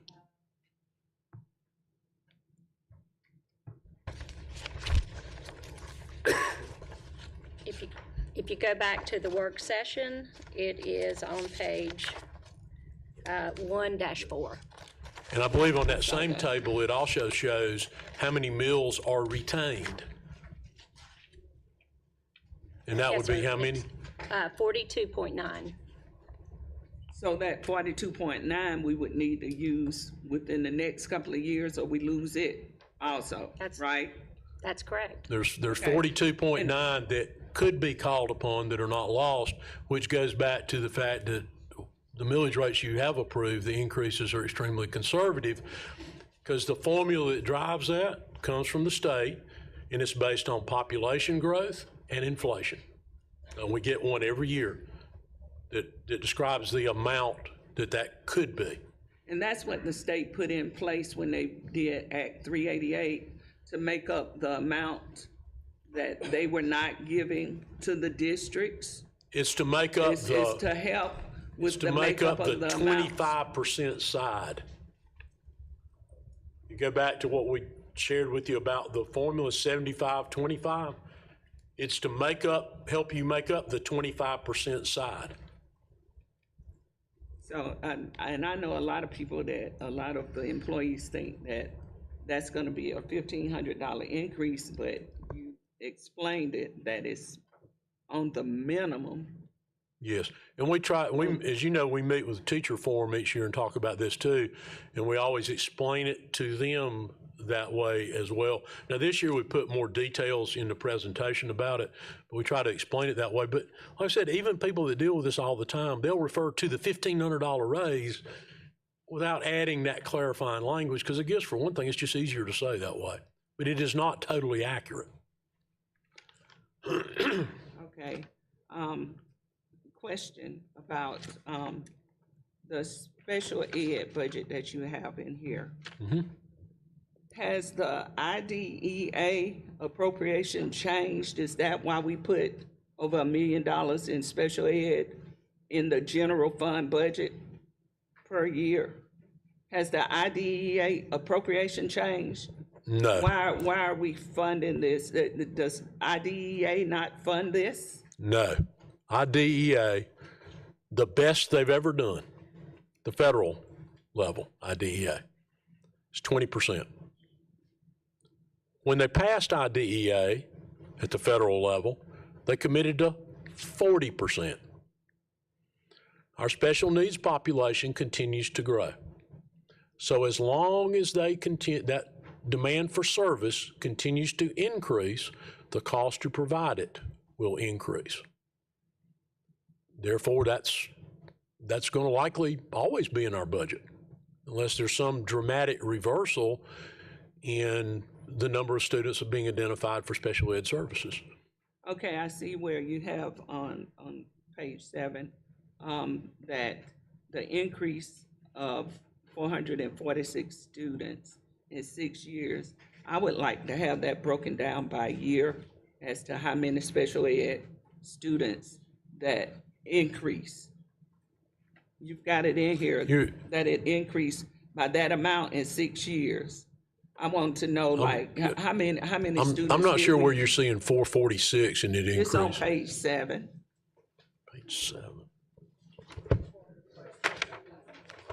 Say this is an increase of 446 students, or 57% in 6 years. I would like that broken down by year to tell me how many students. Oh, I see what you're saying now. I was with looking at that I amount. was referencing the number for growth, and I got too confused. Okay. Okay. One last question. With I see in here where you have consumables, MLP curriculum consumables. Is it any way for us to add cursive writing consumables in our budget? Because I know that cursive writing is a standard. We just don't teach it. It is a standard and it's in state law, but if we were able to provide consumables to, it says up to 5th grade, that would help with, I'm looking at the future, the future of our kids and them being able to read cursive and be able to sign their name. So is it any way that we can put consumables for cursive writing for the elementary schools in and see how much it would cost? Because I see this is costing $83,000 for middle and high schools. I'm looking at the elementary level. I'm going to let Jeff speak more directly to the ML part so everybody clearly understands what that's for. But before he speaks to that, as to cursive writing, well, one, they should be able to teach cursive writing using the supply allocations afforded out to the schools, which you all have increased in several of the last 5 years, I think maybe 3 different times. Their individual allocation that they get directly for the state to a teacher is increased, but the supplies needed to teach cursive writing should be very minimal in nature, should be able to be absorbed, and I'm not sure, absent a defined specific program for the teaching of cursive writing, any amount that we put in there for that would simply be, at this point, an educated guess beyond what they already have for general instructional supplies. Since they have that allocation, do we know how many of the schools buy cursive writing consumables for their schools? No, we'd have out of the allocation if they already have it. No, we'd have to inquire as to each school. It is left to the principal to determine that. I would like to know how many schools take advantage of buying cursive writing consumables. We can get that question answered before the next reading. Okay, that's all. Thank you. Mm-hmm. Thank you, Ms. Goodwin-Caldwell. Dr. Presley? I'm good. My questions have been answered. Thank you. Mr. Cochran? Thank you. My first question is about, I know we've talked a lot today about where funding we didn't get for all sorts of various reasons, but compared to last year's projected revenues to this year's projected revenues, what is the increase from last year's budget projected increased revenues to this year's? From all sources? Right. Well, not exactly, because last year we ended up taking, I think, a little over 4 million from the general fund budget, so not counting the general fund budget. So subtracting the 4 million that we were funding out of fund balance that we had committed to eliminating over a 5-year period, is that what you're asking? Yes, sir. Okay, so total new revenue, you're talking about local and state? Basically, what would be in the category of total projected revenue for? Local and state? Yes, sir. Okay. Right.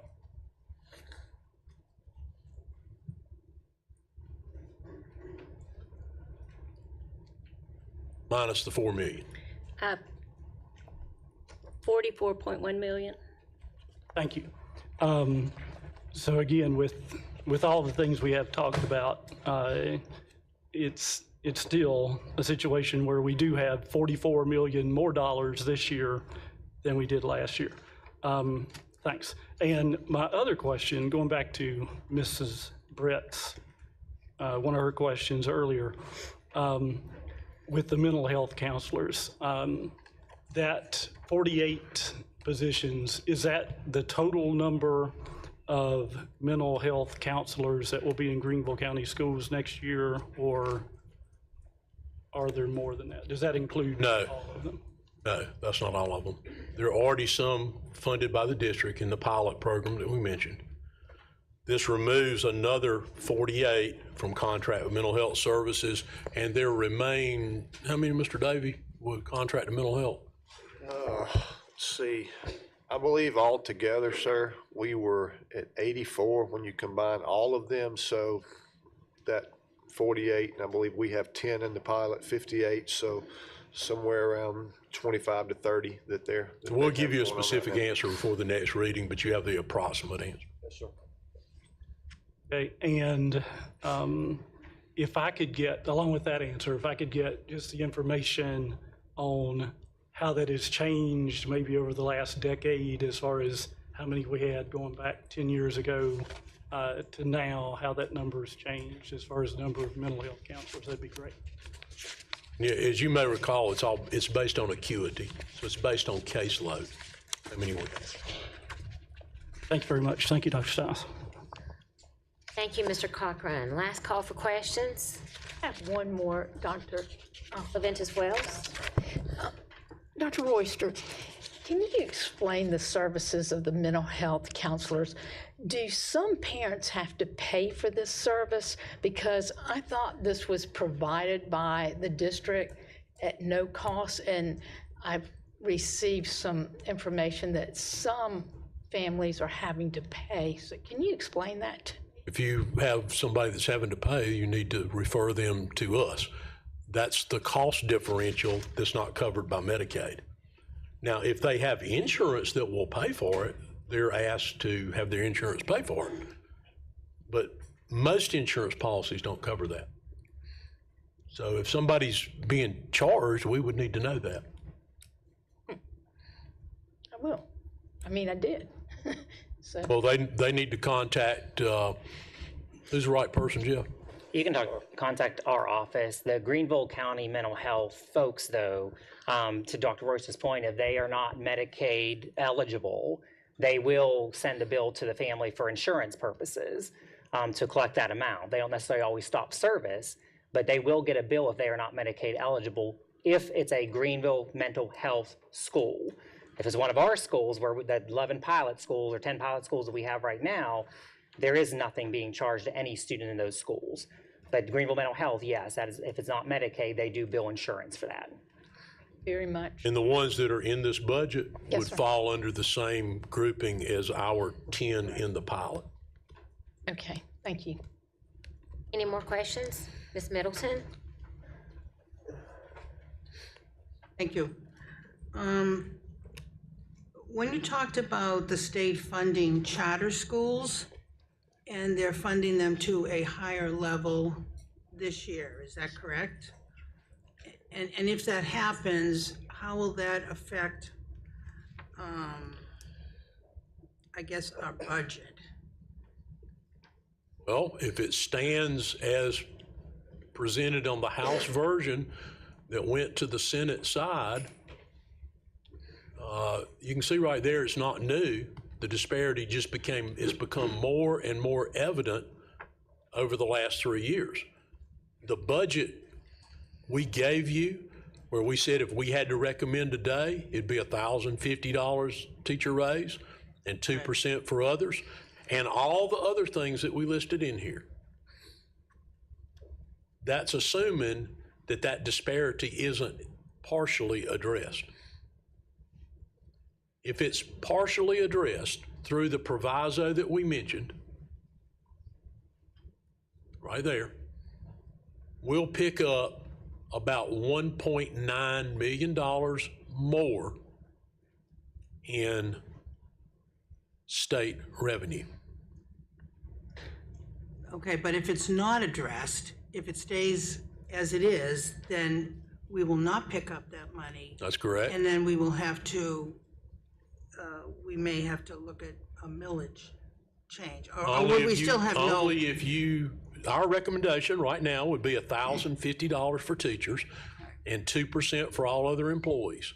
And it covers everything else that's listed in your budget that was presented in the workshop and today. You don't have to cut anything. You don't have to increase millage.